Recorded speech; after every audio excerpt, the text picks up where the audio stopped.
Assalamualaikum warahmatullahi wabarakatuh.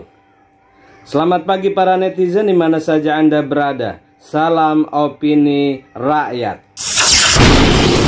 Kalau kita lihat bagaimana kejadian 30 kilo gitu ya terjadi di pesisir, dan kemudian orang termasuk kita semua meributkan soal izin atau berizin atau tidak, bagaimana kita memanfaatkan ruang laut dan lain-lain gitu. Tapi pernahkah kawan-kawan yang berada di bangku-bangku empuk pemerintahan itu bertanya kepada semacam Pak Holil gitu ya, Pak Holil, Pak Heru ataupun kawan-kawan yang lain, laut mereka mau diapain? Karena saya perlu ingatkan, kasus perampasan ruang yang hari ini kita bawa nih soal pemagaran laut itu terjadi setidaknya dari catatan Kiara ada di Pulau Sangiang, Pulau Pari, Wawoni'i, Torobulu, Jeneponto, Rempang, Manado, Aceh, Sedang Bedagai, dan tolong dicatat. Itu semua kasus-kasus yang kita laporkan kepada KKP dan tidak ada respon. Kalau kemudian pemagaran yang terjadi hari ini dibiarkan seolah-olah dibiarkan 7 bulan nggak ada yang merespon. Nih Pak, cabut Pak. Kalau Bapak tidak berani mencabut, biar Mama yang mencabutnya Pak. Pak, ayo.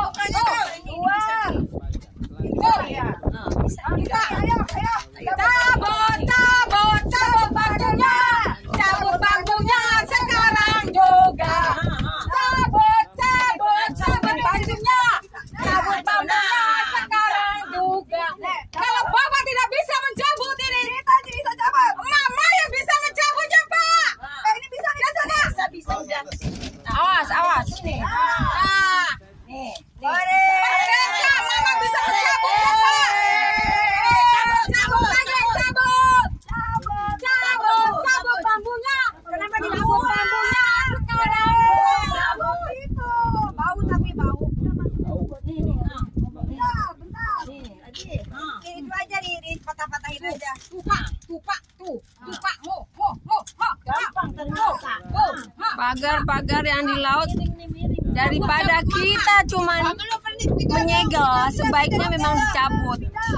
Daripada kedaulatan negara berpindah ke mereka. Cabut bambunya. Cabut bambunya sekarang juga. Badut Entertain. Ternak Mulyono ini terlibat pemagaran laut 30 km. Artis inisialnya RA ini semakin brutal. Laut aja dipagar sama dia di Pik 2 itu, ya kan? Itu milik dari seorang artis inisialnya RA. Udah pagar-pagar itu, ya kan? Dan di belakang artis inisialnya RA pasti ada si Bu Fafa, pasti ada si pisang goreng. Bagi para budak-budak, kalian akan tetap jadilah budak mereka. Kalian tetap akan jadi miskin.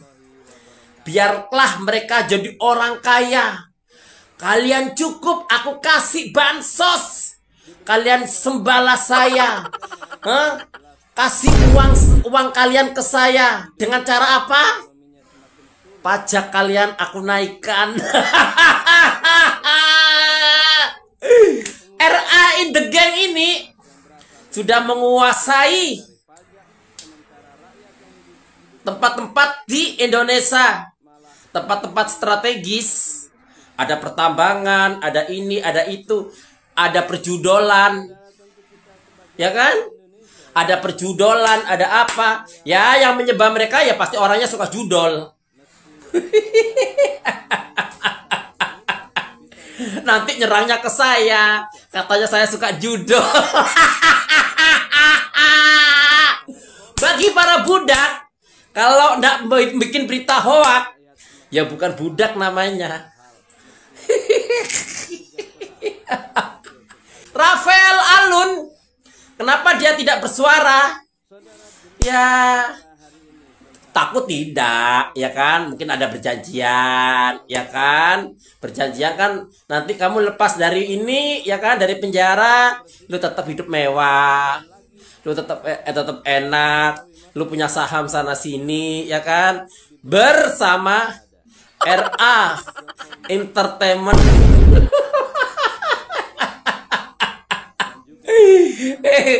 Para RA yang penting cuci ya. RA itu ya, RA itu cuci money laundry. Itu pakai nama pembentongnya juga. Lihat pembentongnya, dibeliin mobil, beliin rumah, beliin ini. Wah. iPhone bertebaran. Yang penting kalian RA in the gang, ya kan? Hidup mewah.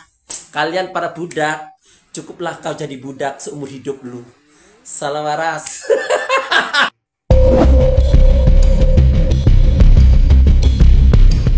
Saya kebetulan kemarin berdua ya sama Mas Riono. Kami satu fraksi, satu komisi. Mas Riono telepon saya jam 10. Bang, kita ke lokasi yuk. Nah, kami berangkat ke sana, pendek cerita. Nah, dari bincang-bincang kami dengan warga di sana, nampak sekali ya, di luar kasus pagar itu, nampaknya yang perlu kita beri perhatian juga adalah menghilangkan trauma dan rasa takut masyarakat.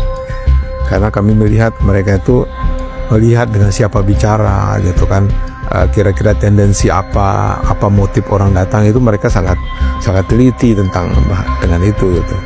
Tetapi setelah kami menyampaikan maksud, terus menyampaikan latar belakang dan sebagainya, alhamdulillah kami mendapatkan cerita yang banyak dari mereka ya, tentang bagaimana awal dari pagar itu, terus bagaimana rencana pengembangannya. Saya mau memastikan aja, apakah memang benar Pak, kalau misalnya pagar itu memang dibuat oleh PIK 2? Kalau saya secara pribadi ya berani memastikan, dugaan saya itu punya mereka gitu. Karena apa? Karena sesuai dengan cerita masyarakat gitu kan, siapapun yang berani memposting tentang pagar itu mereka langsung mendapat panggilan polisi. Nah, siapa yang bisa melakukan itu kalau bukan mereka kan gitu. Itulah kenapa sekaligus saya minta izin untuk menjawab pertanyaan publik ya, yang semacam nyinyir, mengatakan bahwa masa sih sudah 5 bulan tidak ditahu siapa yang punya gitu. Orang tahu sebenarnya siapa yang punya gitu, tapi tidak ada orang yang berani mengungkap itu, karena itu akan berdampak kepada nasib mereka. Ya kan, mereka dipanggil oleh polisi, mereka tidak mendapat bansos, mereka mendapat tekanan dan lain sebagainya. Ya, daripada mereka mendapatkan itu, mereka kan bukan orang-orang yang kelas menengah seperti kita gitu, yang kemudian berharap mendapatkan bansos gitu kan, yang mengharap ketenangan, berusaha ketika ingin melaut mereka lancar kan, itu yang mereka.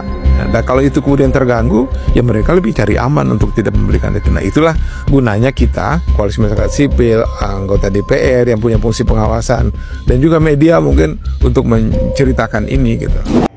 Demikian saudara, apa pendapat Anda? Silahkan ditulis di kolom komentar. Terima kasih telah menyaksikan video ini sampai selesai. Salam hormat. Wassalamualaikum warahmatullahi wabarakatuh.